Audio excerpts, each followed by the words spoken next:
Portal Knights is essentially it's Minecraft with RPG elements. We've got basically you go through different Minecraft worlds and pick up resources to craft gear and kill mobs to level up. Eventually, there's tiered resources and gear, along with tiered crafting stations and all of these are tiered towards the bosses that you end up fighting at the end. And with each one, you get progressively better gear. There are quests you can do. You can get pick up world events at different of the little islands you see there. And overall, it's a fairly simple game idea. Other than that, the biggest thing you really need to worry about is when you play this game, is which class you're going to play, because you're going to be playing these guys for a while. It might take you 6 hours on a fresh world just to get to level 10. And that's assuming you're playing super slow like I was with talking to my family and bitching around at each other. So might be faster for you. But nonetheless, 3 classes. You have the Mage, which is long range and relies heavily on crafting spells to be able to support your damage. And the amount of damage you can output is pretty high as long as you have mana.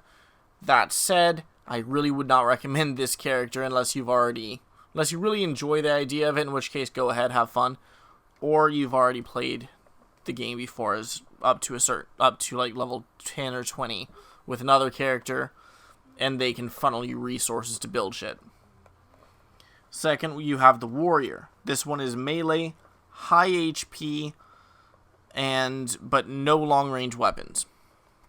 You can, of course, still use some of the spells to get some range and waste your mana that way, but you can also use those spells for healing and for shouts, which will increase your damage and stun enemies. So,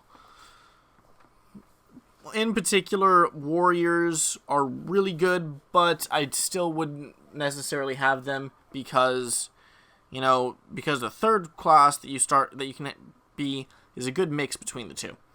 Ranger, middle ground on HP, not as insane as the Warrior, but nowhere near as low as the Mage. However, it does have both ranged and melee attacks, as well as then you can just build your spells, have fun that way, and it's a nice mix between the two. There is a 4th class, however, only in one of the DLC, which is Elves and Rogues and some shit. This one starts with a sneak spell. It's close range, but has really low HP, but insane damage, because its sneak spell allows it to get behind a target and stab them repeatedly, because after they added the Rogues and Elves DLC, they made it so where you can have sneak attack damage. It's pretty cool. I genuinely enjoy it.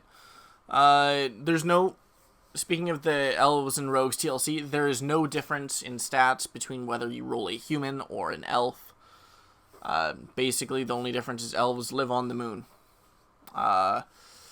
Moreover, it doesn't appear as if the humans talk to you any differently as an elf than they would a human. At least not as far as I could tell.